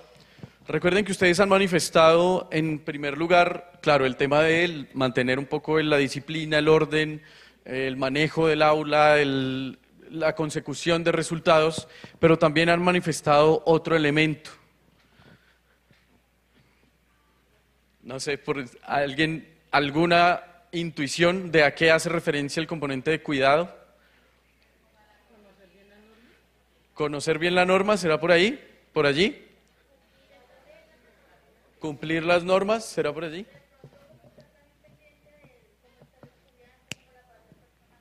Exactamente. El cuidado de las relaciones, el cuidado de la emocionalidad, el cuidado de los afectos, de la confianza, de los lazos de confianza que inevitablemente se crean en el aula. ¿Bien? Ojo entonces, el enfoque o esta perspectiva de trabajo tiene dos componentes, un componente de estructura, es decir, de atención a la norma, construcción de normas, cumplimiento de normas, pero también cuidar las relaciones, cuidar el clima de aula, cuidar un poco los lazos de confianza, cuidar el cómo se siente el estudiante, ¿no? en este sentido. Todos creo que tenemos ese estudiante que realmente confía en nosotros, ese estudiante al que le cogemos un cariño impresionante por distintos motivos, pero todos tenemos eso en el aula, así como también tenemos el casposo, así como también tenemos el disociador, el que no se queda quieto, el que hay que estar constantemente diciendo, oiga, Esteban, pilas, oiga, que la norma, oiga, que... ¿Bien? Todos tenemos eso en mayor o menor medida. El ejercicio entonces que les propongo rápidamente es, ubiquémonos en este plano cartesiano. De acuerdo con nuestras prácticas, con nuestras concepciones, con nuestras experiencias, ¿dónde estaremos ubicados? Tenemos un alto cuidado de estructura, es decir, de la norma, pero un bajo nivel de cuidado de las relaciones, o tal vez tenemos un alto nivel de cuidado de las relaciones, pero un bajo nivel en términos de hacer cumplir la norma, en términos de llegar a acuerdos, ¿bien? Tal vez tenemos muy alto tanto el cuidado de la norma, de los acuerdos, como también tenemos muy alto el término del cuidado, el término de cuidar las relaciones, entender qué le pasa al otro, la empatía frente a nuestros estudiantes. ¿Dónde estaremos ubicados? Rápidamente miremos, hagamos un ejercicio mental. ¿Dónde nos ubicaremos? ¿Dónde estaremos ubicados? Alto nivel de estructura, bajo nivel de cuidado, alto nivel de cuidado, bajo nivel de estructura. Ubiquémonos en ese plano cartesiano. Simplemente ubiquémonos, simplemente visualicemos a ver cómo, venga, yo sí, como que manejo más la norma que las relaciones, o realmente soy el profe bacán, el profe chévere, el profe que, ¿sí? Que hace que la clase sea divertida, quién sabe, o pueden ser las dos. Ubiquémonos. Lo ideal entonces sería que este ejercicio lo hiciéramos en una hojita, pero veo que ya hay poco tiempo. Entonces, visualicemos, simplemente miremos en este plano cartesiano dónde nos ubicaríamos. ¿Dónde nos ubicaríamos? ¿Bien? De acuerdo con el nivel donde nos ubiquemos, esto va a arrojar 4 categorías. ¿Bien? Quedó un poco al revés, pero bueno. Alto nivel de estructura, Es decir, aquí hay, sí. Alto nivel de estructura, pero bajo nivel de cuidado. Fíjense dónde estamos ubicados. Aquí un altísimo nivel de estructura, pero un bajo nivel de cuidado en las relaciones. Este análisis permitiría decir su estilo docente es autoritario. En términos de, tengo una especial atención por las normas, por hacer cumplir las reglas, por hacer cumplir el manual de convivencia, sin importar qué pase, digamos, allí con las relaciones. Un poco lo que veíamos antes. ¿Bien? Ni modo, no hay nada que hacer. Ni modo, no hay ninguna opción.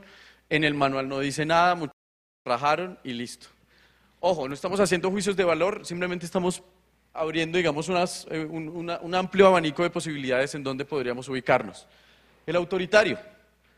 Bien, el autoritario donde dice, nada que hacer muchachos, la norma dice esto, hay que hacerla cumplir, listo.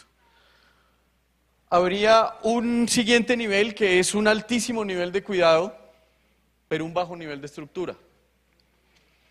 ¿Cómo entenderíamos esto? Un altísimo nivel de cuidado de las relaciones, de los lazos de confianza, de que los estudiantes se sientan bien, pero un bajo cuidado por el manejo de la norma, un bajo cuidado por hacer cumplir los acuerdos, por hacer cumplir las reglas. Permisivo, permisivo. Digamos, en muchas ocasiones cuando hemos hecho este mismo ejercicio, los docentes dicen, oiga, sí, yo soy el profe bacán, yo soy el profe que buscan, que hace reír, que la pasan bien, pero cuando llega el momento de hacer cumplir los acuerdos, digamos, me debato entre hacer cumplir el acuerdo y que genere molestia, ¿sí? O se hace el pendejo, se hace el pendejo. ¿Sí? Digamos, es un poco el profe que está pendiente de cómo estás, cómo te sientes, que la clase funcione bien, que, digamos, nos sintamos bien, pero cuando hay que hacer cumplir las normas, uy, ahí sí, como que no le pongo mucha atención. Otra opción, que es tal vez la menos deseable, sin hacer juicios de valor, pero es la menos deseable, es esta. Bajo nivel de cuidado y un bajo nivel de estructura. No nos importan ni las relaciones, ni los lazos de confianza, ni que los estudiantes puedan manifestar sus emociones, y tampoco nos interesa, pero para nada, la norma, hacer cumplir los acuerdos, que haya incluso consecuencias a la hora de incumplirlos. ¿Cuál sería este estilo? El negligente. A veces lo digo, es como el funcionario público mal entendido. El señor que hace lo que tiene que hacer, pero de mala gana. ¿Sí? Un poquito menos. Sí. El mínimo esfuerzo posible, lo que menos me cueste. ¿Bien? No me interesa ni que usted, estudiante, pueda manifestar sus emociones, pero si hace algo que va en contravía con los acuerdos, con la convivencia escolar, ay, pues dejemos así, dejemos así. Casi que es un distanciamiento total por lo que pase en la institución, por lo que pase en el aula. No me interesa nada. ¿Bien? Es el menos deseable, pero se presenta, inevitablemente se presenta. La ley del mínimo esfuerzo como que ha hecho carrera en el país, entonces encontramos personas que hacen lo mínimo necesario para ganarse el mínimo. ¿Bien? ¿Esos son los que qué? Desafortunadamente va un poco por ahí, exactamente, desafortunadamente. Estaría entonces el último estilo que reflejaría un alto nivel de estructura y un alto nivel de cuidado, por igual. Tengo mucho cuidado con hacer cumplir los acuerdos, con hacer cumplir las normas, pero también presto mucha atención a las emociones, a los lazos de confianza, al clima de aula. ¿Cuál sería? El democrático.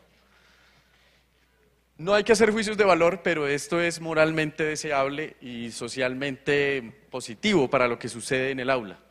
Un docente que tenga un altísimo cuidado con la norma, con el acuerdo, con hacer cumplir esos acuerdos, pero también con qué le pasa al estudiante, fortalezcamos el clima de aula, ¿bien? Esto nos lleva a una reflexión que quiero plantear aquí sobre el tema legal, sobre el tema de la norma. La norma es necesaria, la ley es necesaria, hacer cumplir la ley es necesaria. Pero hagamos un rápido ejercicio. ¿Cuántas veces hemos visto aquí en Ibagué? Yo sí creo que suceda. en todo el país sucede, que dice un letrerito que dice prohibido arrojar escombros en este lugar, decreto tal, y si lo hace, la multa del salario es tantos salarios mínimos. ¿Lo hemos visto aquí en Ibagué? ¿Se cumple o no se cumple? No se cumple. Prohibido, prohibido parquear en este lugar, ¿se cumple o no se cumple? Prohibido pegar en esta pared publicidad, pegar afiches, la multa es de 6 salarios mínimos, ¿se cumple o no se cumple? Y la más habitual y la más molesta, prohibido orinar aquí, y bueno, ya sabemos cómo huele ese espacio. Esto es una reflexión que quiero hacer sobre el manejo de autoridad, es decir, sobre ese componente de estructura en nuestras instituciones educativas. Simplemente hacer una claridad conceptual. Hay unas reglas, ¿bien?, que se rigen por principios, por escalas valorativas de las comunidades, que, digamos, definen comportamientos deseables y que, ojo, no son negociables. No son negociables. Aquí hago un paréntesis con el tema de la ley 1620. Recuerden que la ley 1620 dice ajuste el manual. Ojo. No se trata de equiparar situaciones tipo 1, 2 y 3 a faltas leves, graves y muy graves. De eso no se trata. Lo uno no corresponde con lo otro. Son ámbitos distintos. Ese ámbito de las faltas, por ejemplo, ¿dónde estarían? Parecería que son normas, parecería que son reglas, tal vez. Parecería que son acuerdos. Fíjense, por ejemplo, la diferencia. Es decir, las reglas no se negocian. Estos son los mínimos de convivencia que debemos tener. Es que esto no se negocia. ¿Bien? Por ejemplo, digámoslo así, no consumir sustancias psicoactivas dentro de la institución. Eso no es negociable. Eso no es nada negociable. Si sucede, no es negociable. Claro, hay que tener un trabajo formativo, pero eso como tal no se negocia. Y nadie estaría tentado a decir, a no ser que tenga la moral muy distraída, a decir, oiga, pero pues un porro en la institución no hace mucho daño. Nadie estaría dispuesto a hacerlo y nadie estaría dispuesto a acordar que lo hiciéramos. ¿Bien? Simplemente por un asunto de convivencia. ¿Vale? No sé, no mostrar comportamientos sexuales explícitos en la institución. No se negocia. Ojo, claro, hay un proceso formativo, de prevención, de promoción, pero eso como tal no se negocia. Son los mínimos de convivencia sin los cuales no podemos funcionar. Garantizar los derechos fundamentales de todos sus miembros, no se negocia. Reglas que no se negocian. Bien. Fíjense la diferencia con las normas. Son comportamientos específicos deseables que se rigen por las reglas, por los no negociables, ¿bien? Pero que se revisan periódicamente. Eso sí se pueden llegar a negociar, pero ojo, ya no son temas fundamentales. Normalmente cuando estamos en estos trabajos surge, ¿bien? Entonces dicen, eso es innegociable, eso sí no se puede llegar a, eso ya, si alguien lo incumple ya, eso ya nada se puede hacer. Pero en Girón, por ejemplo, conocimos la experiencia donde estaba ese mismo problema con el tema del uniforme, que subase la falda, que subase el pantalón, que apúntese, que ese no es la chaqueta. Y lo que hizo ese colegio en específico fue decir, listo, abramos el debate, los estudiantes van a plantear 4 modelos de uniforme, claro, de manera participativa junto con las directivas, llegamos a acuerdos, 4 modelos y voten cuál es el que quieren. Entonces publican en la cartelera 4 modelos que son completamente distintos, claro, con ciertos requisitos morales, ¿no? Es decir, no la faldita así corta o el saco bastante largo, no, con unos criterios estéticos, pero posibilitando la participación de la comunidad educativa, no solo estudiantes. ¿Qué modelo quieren? Y votemos. Y el modelo que, eso está todavía en proceso, pero las votaciones se van a respetar. Pareciese que es innegociable, pero fíjense lo que hizo Girón. Dijo, eso puede ser una norma que podemos negociar y revisar periódicamente. A ver, me parece, desde mi punto de vista, que hay una inversión entre la norma y la regla. Ajá. La norma es un constructo universal y emerge de una parte legislativa prácticamente. Por lo tanto, la norma como tal no es negociable. Podría establecerse en consenso reglas que hasta cierto punto no serían negociables. Por ejemplo, yo no puedo negociar lo que está contemplado en la ley 715, por ejemplo, en términos de manejos presupuestarios, por ejemplo. No es negociable lo que establece la ley 115 ni el decreto 1860 en términos de los manuales de convivencia o de lo que debe contener un manual de convivencia. Como norma, no se pueden negociar los derechos fundamentales contemplados en la Constitución, en la normatividad que existe o en la normativa que existe en torno a la ley de la infancia y adolescencia. No hay forma de negociar lo que está establecido en la última legislación del año pasado en relación con la ruta de atención integral. ¿Por qué? Porque es que la norma es la máxima construcción de carácter, digámoslo, de carácter jurídico. Las reglas son, a mi juicio, el segundo nivel. Las reglas estarían establecidas, digamos, por el consejo directivo o el gobierno escolar, que sea mejor la figura, a nivel de una institución particular. La regla haría la distinción entre lo que se ha venido planteando y que ustedes lo han ido precisando y aclarando, y es que no pueden existir reglas universales para todos los planteles educativos. Regla, es decir, reglamentos. ¿Por qué? Porque cada regla es particular a una comunidad educativa específica. Y la regla emerge de ese consenso que usted acaba de explicar, porque la norma no es negociable. La norma no es negociable, la regla es un consenso. Lo que es total y profundamente negociable serían los acuerdos, porque los acuerdos emergen de una dinámica que puede cambiar de un día para otro.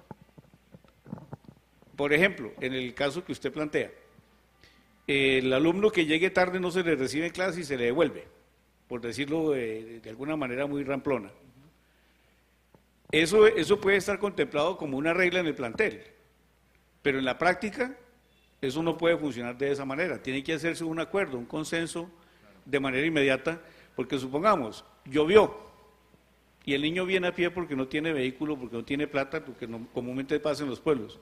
¿Cómo se le va a castigar al niño de una situación que no es voluntaria de él? 2, el chino llegó tarde al colegio porque hubo algún problema en la casa. Yo lo primero que tengo que hacer es investigar por qué llega usted tarde. No desayunó, estuvo enfermo la noche anterior, cualquier cantidad de problemas que le pueden presentar. Entonces ahí pueden haber unos acuerdos. Bueno, negociemos este cuento. No lo vuelva a hacer. Procure llegar temprano, pero si tú llegas tarde 3 o 4 veces más, entonces habrá que aplicarle la regla o la norma. Perdóneme esa intervención. No, perfecto. Sí, digamos, yo estaría en principio de acuerdo, tal vez puede ser un tema semántico.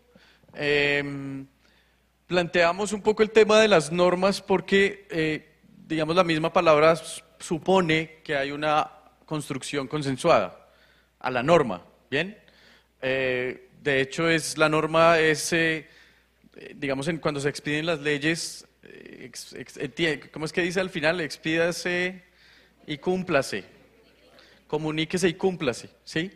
Pero no son tan definitivas como parece. Las normas son susceptibles de hacer ajustes, las normas son susceptibles de cambiar. Puede que sea un tema semántico, pero agradezco su intervención, profe. Y sí, es decir, estamos completamente de acuerdo que los acuerdos, que son estos mínimos éticos que se construyen con la participación de la comunidad educativa, son negociables, pero que, ojo, y aquí viene un poco la reflexión sobre el tema, exigen del compromiso de todos para garantizar su cumplimiento. Ha hecho carrera una cierta tendencia legalista dentro de la institución educativa, en el que todo lo vamos a resolver con normas o con reglas, ¿sí? Esto no se negocia, o en el manual de convivencia la norma que habíamos acordado era esta y ya. Y ha hecho carrera bueno, no solo en la institución educativa, sino en el país, donde todo lo vamos a resolver con normas. ¿Sí? Todo lo vamos a resolver con leyes. Caso concreto, en Bogotá, por ejemplo, el tema del reciclaje, se expidió un decreto y a partir de la fecha todo el mundo va a reciclar bolsa negra, bolsa negra, residuos sólidos, bolsa blanca, plásticos y lo que se pueda reciclar a través de una norma. Nadie la cumple, evidentemente, ¿sí? Nadie la cumple. ¿Por qué? Y aquí viene un poco la reflexión. La norma por la norma no nos va a resolver todos los problemas. Hay una propuesta que es incluso ha articulado toda una política pública que es una articulación entre 3 componentes. Ley, moral, cultura. ¿Bien? Lo deseable sería que la última aplicación fuera el reglamento o el miedo a la sanción. ¿Bien? Lo deseable es que participemos y que convivamos no por miedo a la sanción, no por miedo al castigo, no por miedo a la multa, no por miedo a perder el año, ¿no? Lo ideal sería que lo manejáramos desde estos 2 componentes. Ojo, que no es jerárquico, es una triangulación entre 3 elementos. Lo deseable sería que tanto la moral como la cultura nos pudieran articular este proceso de convivencia en este espacio específico. Moral, hace referencia a la corregulación, ¿bien? Prohibido orinar aquí y hay un señor orinando. Uno pasa pitando, cochino, cochino. Eso que parece ser muy coloquial, ahí lo que hay es un mecanismo de regulación social que no está anclado, por ejemplo, al miedo al castigo. Uno no va a pasar y decirle, lo van a multar o lo va a llamar a la policía, no. Pero hay un mecanismo de regulación social. Exactamente, esa es un poco la política de Mocus que fue exitosa en su momento. Ley, moral, cultura, ¿bien? Esa es la moral, ese es un poco el ámbito moral de la norma, la corregulación, que nos podamos corregular entre nosotros. Claro, lo que normalmente sucede es que tenemos miedo a la reacción, que nos hagan daño, que nos vulneren en nuestra, pues, es decir, que nos quiten la vida, básicamente, que nos hagan daño, ¿bien? Esto me lleva a una referencia respecto a las pruebas. Las pruebas saber, recuerden, las pruebas saber en competencias ciudadanas arrojaron un resultado bien particular. Recuerden que esas pruebas tenían como 2 componentes, un componente que era de conocimientos, habilidades formales en términos de qué son los derechos, cómo está estructurado el Estado, los mecanismos de participación formal, y un elemento de aptitudes y actitudes frente a la convivencia escolar. Ojo a lo que pasa. En términos de conocimientos teóricos de derecho, de cómo está organizada la Constitución, el Estado, el conocimiento nacional de los estudiantes de 5º y 9º superior. Es decir, podemos afirmar con total seguridad que los estudiantes saben qué son derechos, qué son deberes, cuáles son los mecanismos de participación, cómo funciona el Estado, eso lo tienen claro. Pero ojo, cuando se confronta con la siguiente información, que es aptitudes y actitudes, ahí habían varios ámbitos. Uno de ellos era la convivencia, y comienza a suceder lo siguiente. En ese ámbito de convivencia hay un componente que es sobre los roles que se presentan en el acoso escolar. ¿Bien? El rol de víctima oscilaba 30% más o menos, el rol de víctima. El rol de victimario un poco por ese mismo lugar, pero, y ojo a lo que sucede, el rol de observador disparado. Bien, entonces ojo, el estudiante sabe, conoce los derechos fundamentales, los mecanismos para hacer efectivo su garantía, su protección, pero ante las situaciones de convivencia que exigirían que ese conocimiento se pusiera en práctica, simplemente toma un papel de observador, que ojo, puede ser pasivo o activo. Pasivo el que dice, uy, me largo de aquí y paso derecho, o el activo, que es el que, ese, ¿no? Un poco caricaturizándolo. Ese que dice, el que le hace eco al acoso, al acosador. Entonces, ojo, es decir, vean la tensión. El conocimiento teórico, podemos decir, existe, saben los estudiantes cómo es el tema, pero cuando eso ya se pone en relación, en temas concretos, rajados. Es decir, rajados, no hay ese tipo de apropiación social y moral de esas normas, de esas leyes, de esos derechos fundamentales. Entonces, retomando, ley, moral, cultura, ¿bien? La ley, incumple la ley, no se negocia, castigo, sanción, multa, cárcel, extradición, ese tipo de cosas. Nada que hacer. Pero si a eso no se le acompaña con un componente moral, social primero, en el sentido de corregularnos, y un componente moral en el sentido de interiorizar la norma, de apropiar la norma, de simplemente actuar casi que inconscientemente porque ese es un acuerdo que vale la pena cumplir. ¿Bien? Es un acuerdo que vale la pena cumplir. Una experiencia particular que sucedió creo que fue en México, no estoy seguro. México tiene metro, ¿no? La Ciudad de México tiene metro. Los torniquetes se dañaron. ¿Sí? No había torniquetes, todo el mundo podía pasar libremente. No había quien regulara el tema, pero lo que sucedió al final de la tarde fue bastante particular. En el torniquete, en la mesita, sí, digamos, está el torniquete y hay una maquinita, ¿sí? Monedas. Gente que pagó el pasaje, sin que hubiera nadie diciendo, oiga, usted no puede entrar si no paga. Sin que hubiera un policía fiscalizador diciendo, si no paga me lo llevo a la cárcel. Es decir, no es tan improbable que esto suceda, no es tan improbable que esto pueda convertirse en un hábito. Que no tengamos miedo al castigo, a la extradición, a la sanción, sino que tengamos simplemente la norma casi ya interiorizada como un hábito. Lo que hablábamos un poco hoy. Llega el amigo al banco y hay 10 personas detrás suyo y usted le dice, venga, hágase aquí, todo bien, pues somos amigos. ¿Por qué no decir nada, hermano? Le tocó hacer fila.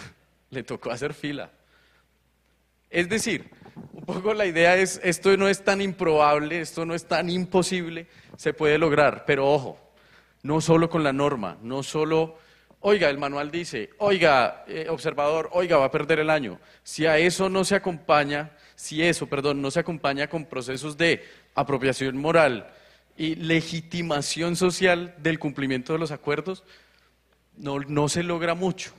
Bien, ha hecho carrera el tema de sea vivo, papaya, ¿cómo es? Papaya puesta, papaya partida, que eso ha hecho mella y todos tendemos un poco a eso, como, uy, pero es que está la oportunidad, entonces ¿por qué no aprovecharla, no? Y además una deslegitimidad social brutal contra la persona que cumple los acuerdos. La persona que cumple, la persona que es correcta en un sentido social, que deja pasar al carro cuando van en una intersección, que para el semáforo en rojo, o en la institución, que llega temprano, por ejemplo, que hace las tareas, no sé, que levanta la mano, no sé. Eso es visto como socialmente no es bien visto. Es el ñoño, es el lambón, es el regalado, ese tipo de cosas, que son sutilezas del lenguaje, pero que comienzan a deslegitimar completamente. Entonces, el vivo es el que uno reconoce. El vivo, el bobo es el que, pero es que, ¿para qué? ¿Sí? Hay un programa, ya para terminar, que se llama Los Puros Criollos, no sé si lo han visto, en Señal Colombia. Y en ese programa dicen, 5 maneras de reconocer a un colombiano. Esto es anecdótico, pero fíjense lo que hay detrás. Las 5 maneras de reconocer a un colombiano y entrevistan a extranjeros. Entonces, una de las maneras de reconocer a un colombiano es el ¿sí? Que dicen algo y bueno, ¿y por qué no hizo la tarea? No, pues sí, un poco, por ahí. Otra manera de reconocer a un colombiano es el famoso allá, ¿sí? Señalan con la boca. Pero ojo a lo que viene. De las 5 maneras de reconocer al colombiano, hay una particular que es el serrucho. ¿A qué hace referencia el serrucho? Gano yo, ganas tú, ¿cuál es mi comisión? ¿Cuál es mi partecita? Yo ahí cómo voy. Ojo, es decir, 5 maneras de reconocer a un colombiano y está esa. Y la siguiente, que es ¿a qué hace referencia? Al tonto, al bobo, ¿sí? Entonces normalmente por ejemplo a mí me sucedió, me robaron el celular y la reacción inmediata de mi hermana fue, y se dejó robar. ¿Y para qué sacó el celular? Sí, un poco claro, un poco desde la angustia, la entiendo, muy querida mi hermanita, pero es decir, da piedra, es en el sentido de ¿por qué legitimas esto? ¿Por qué no hay una censura por el que roba y hay una casi que, digamos, recriminación por lo que yo hago? Pero sacó el celular, pero ¿para qué va por ahí? ¿Pero por qué? Se dejó robar. Y me regañaron. Sí. Listo, esta era un poco la conferencia colaborativa que quería compartir con ustedes. Muchas gracias.